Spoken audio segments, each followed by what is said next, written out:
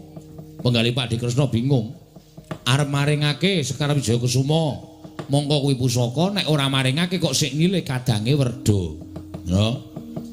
Terus utusan karo Antasena kon ngrambengi perkara iki. Mula sing gedhe pangapuramu yen to aku ngarani Pakde dadi peteng tumraping negara Ndarawati. Wah, yen ngono tok sumbering perkara. Ora lem kejaba adiku dhewe, Yai Prabu Ndarawati. Yen pancen ora entuk ya aja diparingi ngampil, ning ora sandadak memirang marang kadange tuwa. Terus sirmu, kowe minggir. Perkara iki perkaraku karo perkarane Yai Prabu Ndarawati. Kowe aja melu-melu. Pakde tindak mau aku wis dipasrahi karo Pakde Ndarawati. Antasena wakmu Mandura ladenana. Aja nganti gawe gerah penggalih wakmu Mandura. Mula nek Pakde arep ketemu karo Siwa Ireng aku sing ora entuk. Lho, ora entuk piye? Aku wis diparingi Purbawasisa. Kowe iki derajate apa? Kowe iki ya ping dayoh ning negara Ndarawati. Lah kok dadi kowe malah balakke dayoh? Ora ana jamak lumrahe dayoh kok mangsuli dayoh. Nek aku ora entuk Purbawasisaning Siwa Ireng aku ora bakal mangsulan karo Siwa Mandura. Ning gandeng aku entuk Purbawasisaning Kresna, aku bangsa wani karo Pakde, balekke Pakde aja nganti ketemu karo Siwa Ireng. Wis ngono wae, saiki niatmu piye? Lho. Lah kok dadi kowe nanting niatku piye? Aku eneno dalan tak ketemu karo Kresna. Nek aku ora entuk, yen ngono kowe wani karo Pakdemu. Wit biyen Antasena iki ora tau wedi karo sapa-sapa. Aku karo wong tuwa ya wani, apa meneh karo bocah sak ngisorku aku wani. Gegaranku mung siji, aku bener. Aku bener karo sapa-sapa aku ora wedi. Aja kok jamak lumrahing kita swantah dewa mudhun wae nek Antasena bener, dasarku bener, aku ora bakal wedi karo sapa-sapa. Lho piye? Yen ngono kowe wani karo Baladewa, sing tak wedeni apa nuwun sewu lho nek aku kepeksa wani karo Pakde mergo aku entuk Purbawasisaning Siwa Kresna ing Ndarawati. Ora minggas ngareping Baladewa, pengen nyoba kadidayane Pakdemu. Ayo dijajal Baladewa apa Antasena ning kene sing menang. Yen taker kasekten karo Pakde Mandura. Wah, gandang dene aku. Tak ladeni Pakde ning nuwun sewu lho, Dik.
ketok nemu mungsuh karo pakdemu.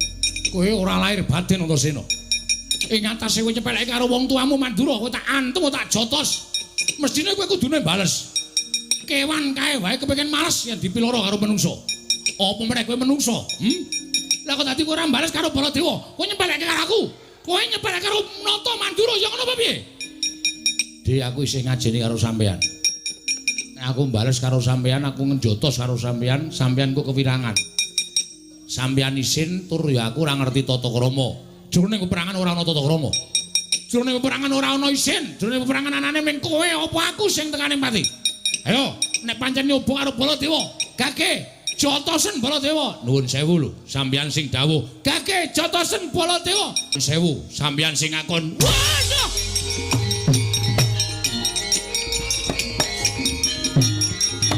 Wah! Oh, woi, waduh mati aku. Oh. Hai.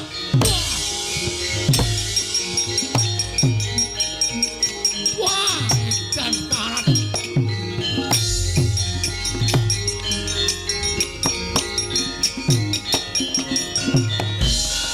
Wah, strayoli binatang keparat jajalanek. Wah, barang tak dawuh kon bales lha kok mak jelek ning dodok.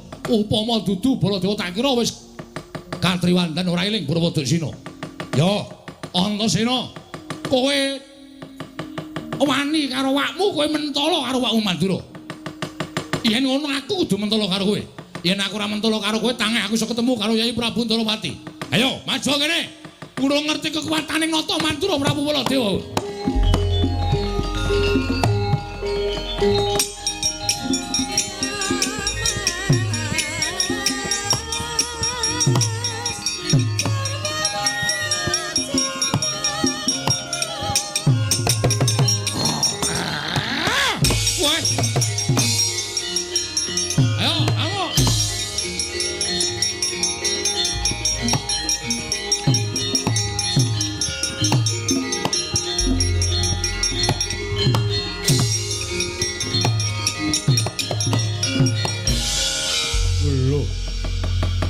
Bareng aku nenani karo Siwa Mandura dikon males tak wales.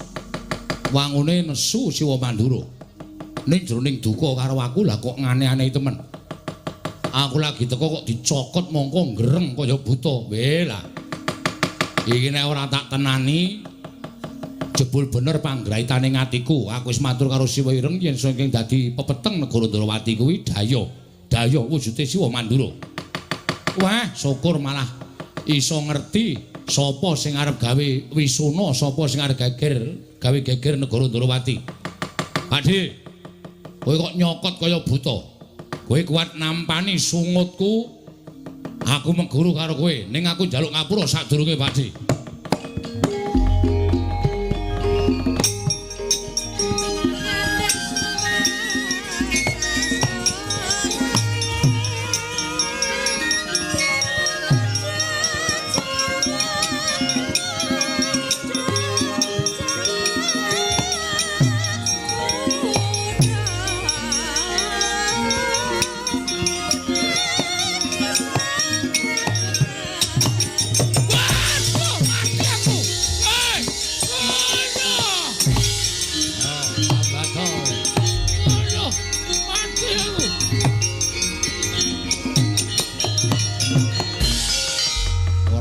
Kowe sesinglon ana ing sandangan sing tok agem.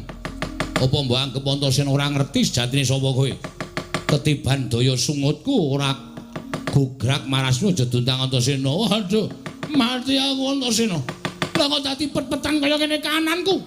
Ora duwe kekuatan nglokro kaya ngene Antasena. Mati aku Antasena. Waduh, waduh, waduh.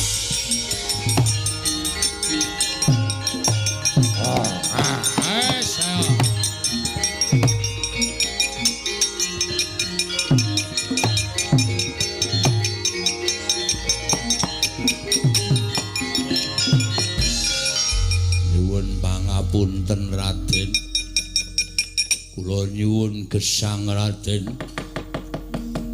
Sapa iki? Kula pun Jaramaya. Lho, Jaramaya iki ra abdi ning Betari Durga to? Inggih, kasinggihan mekaten. Kok dadi Baladewa barang? Inggih, nyuwun pangapunten pados tedha tedhanipun baju barat. Oh, lah mesti arep gawe cintrakaning Siwa Ndarawati, mula aku kok ditanting supaya gawe padhang kana negara Ndarawati. Pakde. Pakde ireng. Mang tindak mrene Pakde ki lho. Kakangmu Mandura wujute kaya ngene iki, Pakde.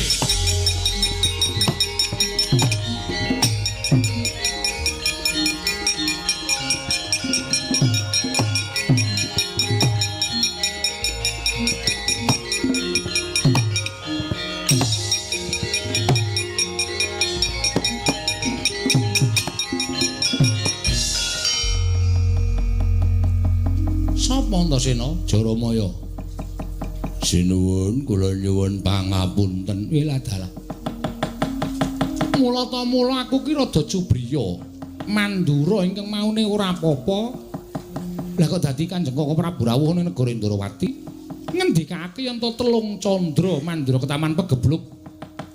Mongko akeh para kawula ingkang esuk lara sore ketiwasan, sore lara esuk kapralaya. Lah iya. Lah kok jebul sing dadi Koko Prabu Mandura mau Jaramaya iki Antasena. Heeh. Waduh, kula nyuwun pangapunten sinuwun. Kula nyuwun pangapunten. Kula lepat kula nyuwun gesang sinuwun. Aduh. Antasena ngapa? Tok kapake. Kowe iku ora tumbak cucukan. Ora ana wong apa-apa udah aduh. Inggih nyuwun pangapunten. Kula sampun dodo ing kalebatan kula. Aduh, Yung Antasena. Ngapa to? Tok kampake. Lho, tanganku di atas semua, lho. Aku ora ngopo-ngopo lho. Iki senengane tumbak ora ana wong miloro kok udah aduh. Ya kowe tak ngapura wanton kowe jujur. Apa to wigatine dene kowe manjing negara Ndarawati? Iya, sejatosipun kula jauh. Oh, kepidak iki apa, Pakde? Tak kira nek batu baterai. Ngono tak idak tak gelir mengarep kok. Uyung tak gelir mburi kok. Tak ijer-ijer ngono kok. Aduh, mulese ra jamak-jamak.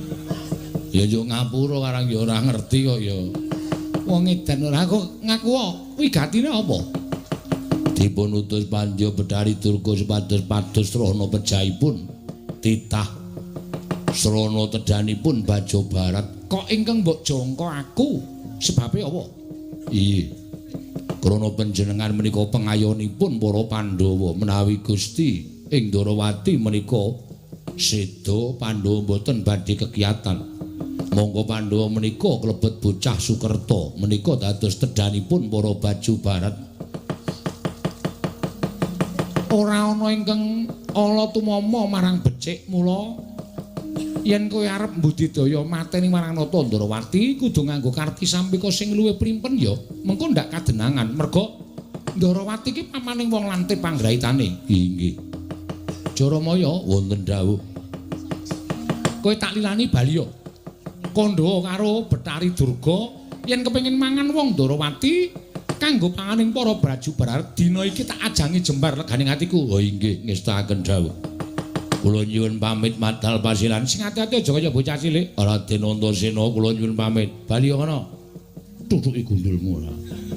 Buta kok golek pangan kok ning negara liya. Ngono ora ana pangan apa piye?